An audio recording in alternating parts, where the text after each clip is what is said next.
আসলো? কে আমাকে চাপ দিল রে হাত খাদিজা? আমি বুঝতেই পারি নাই। লাকাদ খাশিতু আলা নাফসি, খাদিজা রে মা নাই বাবা নাই, এই মনের কথা কার কাছে বলবো? খাদিজা, তোমার কাছে মনের কথাটা শেয়ার করলাম। খাদিজা আমার কম্বল দিয়া জড়াইয়া ধরো রে, আমি আমার কাছে ভয় লাগতেছে। আম্মাজান খাদিজাতুল কুবরা রাদিয়াল্লাহু তাআলা আনহা ছেলে কোন বিপদে পড়লে মার কাছে কয়, বাবার কাছে কয়, বাবা সান্ত্বনা দে না, এটা কিছু না, কাইটা যাইব। মা সান্ত্বনা দে, একবার বিপদ আসছে 10 বার আল্লাহ অনুমতি দিবে।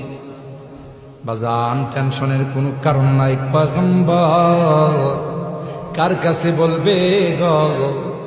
বাবা তো 6 মাস বয়সে দুনিয়ার থেকে চলে গেলেন।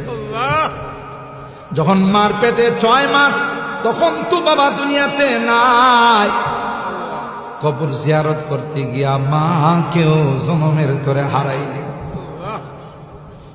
ইমান দাসের কাছে মা এতিম মুহাম্মদকে দিয়া কর, আমার এতিম সন্তানটাকে দাদার কোলে পৌঁছাই, আমার সালাম জানাইও।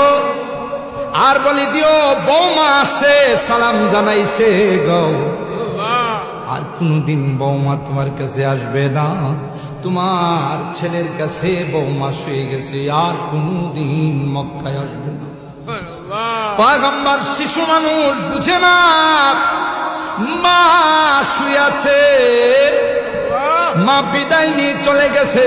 পয়গম্বর বলতে পারে না, তাকে মা তুমি কি আর মক্কায় যাইবা না? কেন উঠো না?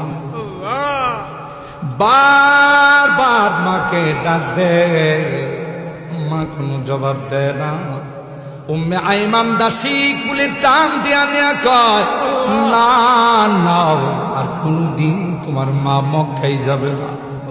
চলো রে, আমি তোমাকে নিয়ে তোমার দাদার কাছে আমানত বুঝাই দিব। সুবহানাল্লাহ।